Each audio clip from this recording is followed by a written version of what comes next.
चलो, तो आज का फ्रेश टॉपिक हमारे पास है मेक इन इंडिया का कॉन्सेप्ट, जो कि नया टॉपिक ऐड हुआ है चैप्टर 1 में। राइट, तो ये कुछ हमारे पास जो नए टॉपिक ऐड हुए हैं, इसको आज हम पूरा डिटेल से कर लेते हैं। मेक इन इंडिया, इसमें इनिशिएटिव में क्या बोला गया, देखो पहली बात तो ये देखते हैं कब कॉन्सेप्ट बना, किस दिन इसको क्रिएट किया गया। इसका थोड़ा बैकग्राउंड देखते हैं।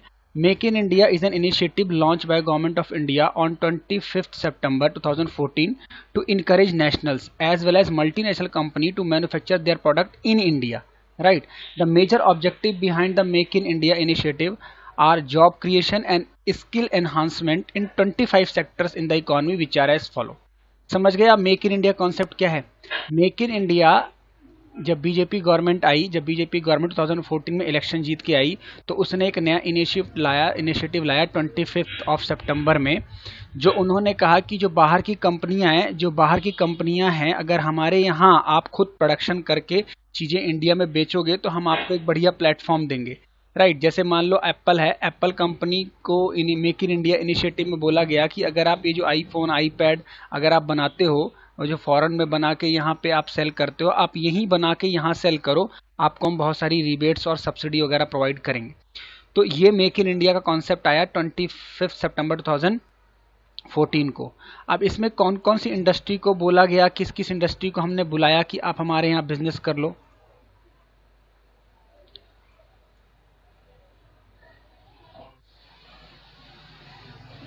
हमारे पास इंडस्ट्री जो आई, एक ऑटोमोबाइल आ गई, ठीक है, ऑटोमोबाइल कंपोनेंट्स आ गए, एविएशन आ गया, बायोटेक्नोलॉजिकल प्रोडक्ट्स आ गए, केमिकल्स आ गए, ठीक है, कंस्ट्रक्शन का काम आ गया, डिफेंस मैन्युफैक्चरिंग आ गई, इलेक्ट्रिकल मशीनरी आ गई, इलेक्ट्रॉनिक सिस्टम आ गया और फूड प्रोसेसिंग एटसेट्रा। यानी इन कंपनियों को, इन सेक्टर को, इन बिजनेस ऑर्गेनाइजेशन को हमने क्या बोला कि आप हमारे मेक इन इंडिया इनिशिएटिव में शामिल हो जाओ। यानी आप अपने प्रोडक्ट को पार्ट को कहाँ बनाओ? इंडिया में बनाओ। क्लियर यहाँ तक? क्लियर। अब अगला टॉपिक देखते हैं हमारे पास क्या है, और ये टॉपिक हमारे पास आया है, नया है। ये है history and trade and commerce in India. थोड़ा सा क्लास 11th में पढ़ाया जा रहा है कि जो बिजनेस का कॉन्सेप्ट है ये इंडिया में कब आया और कब से पॉपुलर हुआ, और इसकी थोड़ा सा बैकग्राउंड बताया जा रहा है, तो पढ़ लेते हैं। The economic and commercial evolution of any land depend upon its physical environment. This stands true for the India sub continent as a whole which has Himalayas in the north border by water in the south. Right. A network of road merging into Silk Route help in establishment commercial and political contract with adjoining foreign kingdoms and empires of Asia. In particular, and the world in general, the maritime routes linked in the east and west by sea and were used for the trade of spices and known as spice jute. समझ रहे हो आप? समुद्र के रास्ते से, maritime root, समुद्र के रास्ते से इंडिया ने अपना बिजनेस शुरू किया, और सबसे पहले पॉपुलराइज किसी को स्पाइस जूट को लेकर के, मसाले वगैरह इंडिया में सबसे पहले बनने शुरू हुए। Due to the flow of wealth through these route the kingdom important trade center industrial belt flourish which is in turn further facilitated the progress of domestic and international trade ancient India. धीरे धीरे हमने जब growth पकड़ी तो हमने फिर क्या किया, और गुड्स एंड सर्विसेज को बिजनेस में लाना शुरू कर दिया। राइट, आगे देखते हैं। अब थोड़ा सा हम बैकग्राउंड देखते हैं, बैंकिंग सिस्टम का क्या बैकग्राउंड है हमारे कंट्री में, बैंकिंग सिस्टम का क्या बैकग्राउंड। तो हमारे पास टॉपिक आ गया इंडिजीनियस बैंकिंग सिस्टम। इसको करें स्टार्ट। देखो ये टॉपिक क्या कहता है, मैं रीड कर रहा हूँ। As economic life process, metal began to supplement other commodities as money because of its durability and divisibility. As money served as a medium of exchange, the introduction of metallic money and were accelerated economic activity. अब धीरे धीरे क्या हुआ देखो, पहले आपको पता होगा, आपने सोशल साइंस में पढ़ा होगा, there was a barter system, right? There was barter system to be followed in India. But जब से बिजनेस शुरू हो गए, जब से ऑक्यूपेशन आ गए, तो हमने क्या किसको प्रमोट करना शुरू कर दिया? करेंसी को। और करेंसी भी हमारी कैसे शुरू हुई? मेटेलिक करेंसी पहले हमने शुरू। अब तो हमारे पास नोट्स हैं, कॉइन्स हैं, है ना, डिजिटल पेमेंट्स हैं। अब पहले क्या था? मेटेलिक मनी हमने शुरू करी थी। डॉक्यूमेंट हमारे पास होते थे, document such as hundi, chitti were use to carrying out transaction in which money pass from hand to hand. ये हुंडी एक कॉन्सेप्ट है, हमारे 11th की अकाउंट्स में भी हम पढ़ेंगे, बिल्स ऑफ एक्सचेंज एक चैप्टर है, राइट। तो हुंडीज क्या है, आज भी साउथ इंडिया में हुंडीज ट्रांजेक्शंस होती है। हुंडी का मतलब सिंपल समझ लो, एक डॉक्यूमेंट होता है जिसके बिहाफ में एक पार्टी दूसरी पार्टी से क्या करती है, कॉन्ट्रैक्ट कर लेती है कि अगर आपको पैसे बाद में देने तो आप एक हुंडी साइन करके दे दो, ठीक है। हुंडी एक डॉक्यूमेंट्स होता है, ऐसी चिट्ठी है। हुंडी is an instrument of exchange which was prominent in the sub continent involving contract which in warrant the payment of money the promises order which is unconditional capable of change through transfer by valid negotiation. Negotiation समझते हो ना, bargaining करना। तो हुंडीज के through क्या होता है, parties आपस में क्या करती थी, बार्गेनिंग करती थी। यहां तक कोई इशू? चलें अगले टॉपिक पे। अभी सिर्फ नॉलेज पर्पस के लिए पढ़ रहे हैं, अभी तक ऐसे जो नया टॉपिक ऐड हुआ है, अभी इसमें कोई एग्जाम पर्पस का टॉपिक नहीं है। जैसे ही कोई टॉपिक एग्जाम पर्पस का आएगा तो मैं आपको बता दूंगा। अब हम देखते हैं राइज ऑफ इंटरमीडिएट्स। अब धीरे धीरे हम ये समझते हैं कि जो इंटरमीडिएट सर्विसेज हैं ये कैसे बीच में आई। इंटरमीडिएट समझते हो, इंटरमीडिएट क्या होता है, मेरे और आपके बीच में कोई इंटरमीडिएट का जैसे काम होता है, जैसे मान लो बैंक, मिडल मैन, राइट। तो ये मिडल मैन का बिजनेस कब से शुरू हुआ उसका हम बैकग्राउंड सुनने जा रहे हैं। जैसे मान लो आपको प्रॉपर्टी लेनी है तो मिडल मैन का बहुत बड़ा रोल होता है। मिडल मैन वो पर्सन है, जैसे कि आपको बाय करनी है, मुझे सेल करनी है, तो वो पर्सन क्या करेगा, मुझे आपसे कॉन्टेक्ट करवा देगा और he will collect commission from the both side. तो this is the kind of intermediate business. तो intermediate play a dominant role in the promotion of trade. It comprise commission agent, broker, distributors both as wholesale and retail goods. They provided considerable financial security to the manufacturer by assuming responsibility for the risk involved। ऐसी बात नहीं है, ये लोग क्या करते हैं, intermediate risk भी शेयर करते हैं। रिस्क कैसे शेयर करते हैं, जैसे कि मान लो ये लोग हमारी सेल डीड बनवा देंगे, राइट, लैंड की रिवैल्यूएशन करवा देंगे, लैंड की वैल्यूएशन करवा देंगे, राइट। तो कुछ रिस्क जो है related to transaction they also share, specially in foreign trade. An expanding trade brought in huge amount in silver bullion into Asia and a large share of that bullion gravitated towards the India. अब ये कह रहा है जो intermediaries हैं उनका सबसे बड़ा रोल कहाँ पे है, फॉरेन ट्रेड में। फॉरेन ट्रेड का मतलब जब आपका बिजनेस कैसा इन्वॉल्व हो, फॉरेन करेंसी से, जब आपको एक करेंसी दूसरी करेंसी में ट्रेड करना हो। सपोज आपको गुड्स एंड सर्विसेज खरीदनी है फ्रॉम द यूएस, तो यूएस में आपको तो पता है नहीं कौन सा पार्टी है, कितने रुपए में मिलेगा, तो you have to contact with intermediaries. Clear? The institution of Jagat Seth also developed and exercised great influence during the Mughal period and days of East India Company। अब ये भी आपने SST में पढ़ा होगा ईस्ट इंडिया कंपनी के बारे में।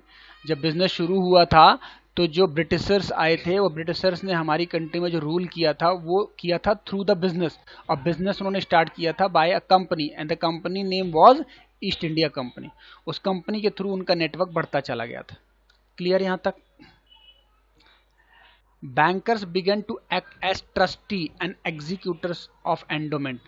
बैंकर्स किसका काम करने लग गए, ट्रस्टीज का काम करने लगे, मीडिएटर का काम होता है ट्रस्टीज में, ठीक है ना। Foreign trade was financed by loan, however the role of interest for longer voyage was kept high in value in view high risk involve. अब सिंपल सी बात है, जैसे जैसे बैंकिंग सेक्टर बीच में आने लग गया तो ऐसी बात नहीं है, रिस्क भी थोड़ा सा इन्वॉल्व हो गया, और इस इंटरमीडियरी की वजह से क्या हो गया, रिस्क शेयरिंग भी बढ़ती चली गई। तो यहां तक कोई प्रॉब्लम? अब हम ट्रांसपोर्ट की थोड़ा सा हिस्ट्री देखते हैं इंडिया में। देख रहे हो, ये मैंने पिक्चर दिखाई, आपको दिख रही है, विजिबल है ये पिक्चर। ये पिक्चर क्या कहती है, ये हमारे पास ट्रांसपोर्टेशन के मेथड्स हैं। We have these kind of transportation. हमारे पास पहले तो क्या है, व्हीकल्स है, ये जो आपको दिख रहा है ये व्हीकल्स कहलाता है। ये एयरवेज हो गया, प्लेन दिख रहा है आपको। ये बाय ट्रेन से हमारे गुड्स एंड कैरिज यहाँ वहाँ जाते हैं, और ये बाय लोकल ट्रांसपोर्ट, ये ट्रक वगैरह हो गए, ठीक है। अब ट्रांसपोर्ट की क्या हिस्ट्री है पढ़ते हैं। Transport bye land and water was popular in the ancient time. सबसे पहले स्टार्टिंग से हम कैसे ट्रांसपोर्टेशन का यूज कर रहे हैं, by land and by waterways. Trade was maintain by both land, sea, roads as means of communication and assumed key importance in the entire process of growth, particularly of the inland trade and trade overland. The northern roadways route is believed to have stretched originally from Bengal to Taxila। अब देखो starting कहाँ से हुई थी, ये आपको याद नहीं करने, वैसे नॉलेज के लिए। बंगाल टू टेक्सिला हमारा सबसे पहले रोडवे स्टार्ट हुआ था। There was also trade routes in the south spreading east and west. Trade routes were structure wide and suitable speed and safety. धीरे धीरे हमने अपना नेटवर्क बड़ा करते गए और उसको सेफ्टी तरीके से करते चले गए. बताओ क्लियर यहाँ तक ट्रांसपोर्ट का समझ में आ गया आपको? अब हम बात करते हैं ट्रेडिंग कम्युनिटीज. अब जो हमारे पास टॉपिक आ गया दैट इज ट्रेडिंग कम्युनिटीज.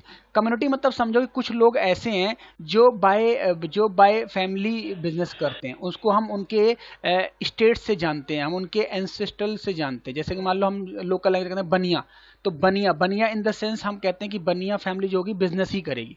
समझ रहे हो मेरी बात को? This is kind of trading community. क्या लिखा हुआ है? In different parts of country different communities dominated trade. Punjabis and Multani merchant handle business in the northern region. Punjabi और जो मुल्तानी थे वो किस में बिजनेस करते थे? नॉर्दर्न पार्ट में. While the Bhats manage the trade in the state of Gujarat and Rajasthan. अब जो गुजरात और राजस्थान में वो कौन लोग काम करते थे? भत्स. ठीक है. इन वेस्टर्न इंडिया में कौन लोग पॉपुलर थे? दीज ग्रुप वर कॉल्ड महाजन. जो महाजन एक तरीके से कम्युनिटी है वो कहाँ थी? वेस्टर्न इंडिया में. Chhath were the important trade from the south. समझे? अब और क्या लिखा है? इन अर्बन सेंटर में अगर देखें सच एज अहमदाबाद में देखें तो Ahmedabad the Mahajan community collectively represented by there chief called नागर सेठ. समझ रहे हो? अर्बन सेंटर में अहमदाबाद में महाजन जो कम्युनिटी है वो किसको रिप्रेजेंट करती है? Nagar Seth. Other urban group included professional classes such as hakim, as valid physicians, vakil, lawyer, pandit, mulla, teachers, painters, musician, calligrapher. समझ रहे हो? ये मतलब ये बता रहा है कि कुछ लोगों का ना प्रोफेशन जो होता था वो कैसे होता था?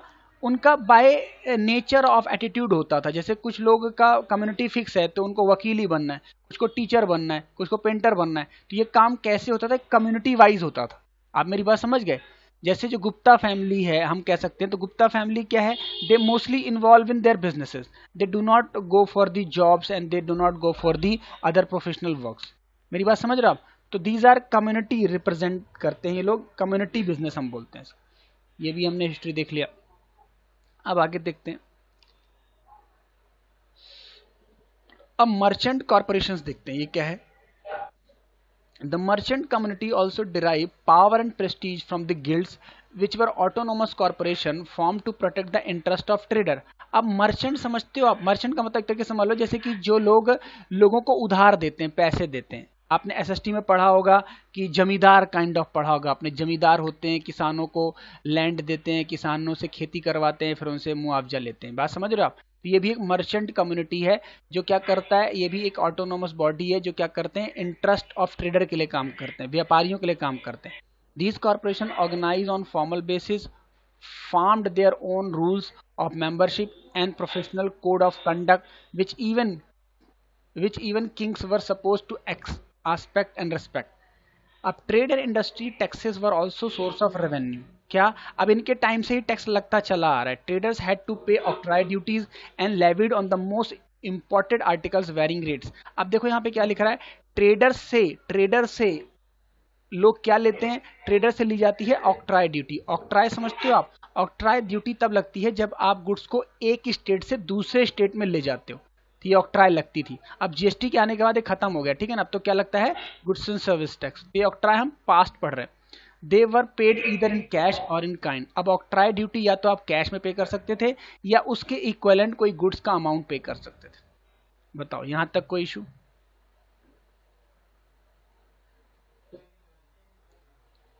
मर्चेंट कम्युनिटीज हाँ लगाती थी. ये मर्चेंट कम्युनिटी जो थी ये लोग लगाते थे, कलेक्ट करते थे. फिर धीरे धीरे गवर्नमेंट ने ले लिया. अब तो इंडिया में हर कोई टैक्स वगैरह का कलेक्शन कौन कर रहा है?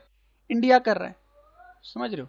तो ये जो मर्चेंट से इन्होंने जो ग्रुप बना रखा था, ये लोग व्यापारियों से, ये ट्रेडर से कलेक्ट करते थे और फिर उन्हीं के वेलफेयर के लिए काम करते थे. जैसे मान लो जो RWAs होते हैं, है ना, रेजिडेंट वेलफेयर एसोसिएशन लोग बना लेते हैं. फिर आपस में एक दूसरे के लिए पहले पैसे कलेक्ट करते हैं और फिर उसी के वेलफेयर के लिए लगाते हैं. क्लियर? चलें आगे. अब आपको एक टॉपिक आ गया major trade centers. Major trade center India में अगर हिस्टोरिकली देखा जाए तो कौन सी ऐसी जगह हैं जो मेजर ट्रेड सेंटर है, जहां पे मोस्टली बिजनेसेस होते हैं? पाटलिपुत्र, पेशावर, टैक्सिला। अब देखो कुछ चीजें जो है ना पार्टीशन के बाद किसी और कंट्री में चले गई, जैसे पेशावर है, अब पेशावर इंडिया में, इंडिया का पार्ट नहीं है, now it is a part of Pakistan. But हम तो हिस्ट्री पढ़ रहे हैं, तो हिस्ट्री तो यही है कि Pakistan was also part of India, है ना। तो ये बता रहा है मेजर ट्रेड सेंटर क्या थे, पाटलिपुत्रा, पेशावर, टैक्सिला, इंद्रप्रस्थ, मथुरा, वाराणसी, मिथिला, उज्जैन, सूरत, ये कांची नहीं, एक्चुअली कराची है, ठीक है ना, this is not Kanchi, this is Karachi, Madura, broach, और ये क्या है, कावेरी, कावेरी पता, और ताम्रपली, ताम्रीपत्ती, ऐसी कुछ जगह, ये सब साउथ की जगह। बताओ, इसको याद नहीं करना, बस नॉलेज पर्पज से, ठीक है ना। अभी तक कोई एग्जाम वाला क्वेश्चन नहीं आया। बताओ यहां तक कोई इशू?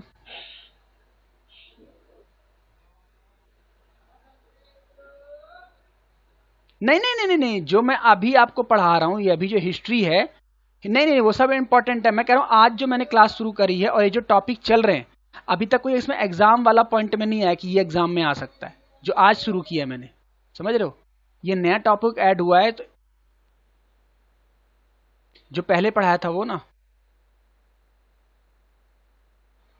हाँ। तो अब ये जो टॉपिक है ये एग्जामिनेशन के लिए इंपॉर्टेंट है। क्या है? Major export and imports. India के पॉइंट ऑफ व्यू से पहले से ही कौन सी ऐसे गुड्स एंड सर्विसेज हैं जिसका हम एक्सपोर्ट और इंपोर्ट करते चले आ रहे हैं। तो अगर एक्सपोर्ट की बात करूं तो आपको पता होना चाहिए एक्सपोर्ट का मतलब इंडिया से बाहर हम क्या भेजते हैं। इंडिया भेजता है spices, wheat, sugar, Indigo, opium, सीसम oil, cotton, parrot, live animals, animal product जैसे कि हाइड्स, स्किन, फर्स, हॉर्न, समझ रहे हो। ये सारी चीजें जो आप यहाँ पे नोट्स में देख रहे हो, ये सब चीजें इंडिया क्या करता था? बताओ, करता था और करता है। अब तो चीजें बढ़ गई होंगी, अब तो चीजें बढ़ गई होंगी, बट ये हेडिंग क्या है? मेजर एक्सपोर्ट्स, मेजरली ये एक्सपोर्ट करता है, ठीक है ना। These are the exportable goods, इसको आपको याद रखना है, 5-10 एग्जाम्पल याद कर लो। उसके बाद इंपोर्ट की बात करें तो इंपोर्ट क्या करता है इंडिया? क्या इंडिया लाता है? हॉर्सेज लाता है, एनिमल प्रोडक्ट लाता है, चाइनीज सिल्क लाता है, समझ रहे हो, फ्लैक्स लाता है, लिनन लाता है, वाइन लाता है, गोल्ड लाता है, सिल्वर लाता है, copper, lead, rubies, coral, glass, amber. These are the goods which India import. Clear?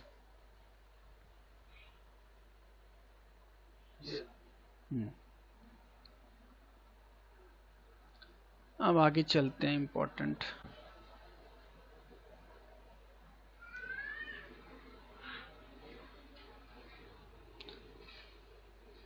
अब ये वाला पढ़ते हैं। India begins to reindustrialise, ये टॉपिक देखते हैं, this is important. India begins to reindustrialise का मतलब होता है इंडिया ने ग्रोथ कैसे पकड़ी, इंडिया ने क्या ऐसे स्टेप उठाए आफ्टर इंडिपेंडेंस, है ना, कि इंडिया के बिजनेस को ग्रोथ मिली। आफ्टर इंडिपेंडेंस क्या क्या ऐसे बेंचमार्क थे, तो वो हम पढ़ते हैं। After independence the process of rebuilding the economy started and India went for centralized planning. The first 5-year plan was implemented in 1952. Due importance was given to establishment of modern industries, modern technological and scientific institute, space and nuclear program को हमने काम करना शुरू कर दिया, right? Despite these efforts, the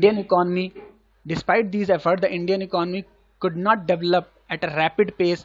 Lack of capital formation, rise in population, huge expenditure on defense and inadequate, समझ रहे हो क्या, infrastructure and were major reasons. क्या बोल रहा है? बहुत सारी कोशिशें हमने करी इंडिया की इकोनॉमी को बूस्ट करने के लिए, लेकिन उतनी स्पीड से हम नहीं कर पा रहे, ठीक है ना। लैक ऑफ कैपिटल फॉर्मेशन हमारी एक प्रॉब्लम रही है, राइट। राइज इन पॉपुलेशन बढ़ना ये एक प्रॉब्लम रही है। Huge expenditure on defence and inadequate infrastructure were major reasons, ये रीजंस है। As a result India relied heavily on borrowing from the foreign sources and finally agreed economic liberalisation 1991।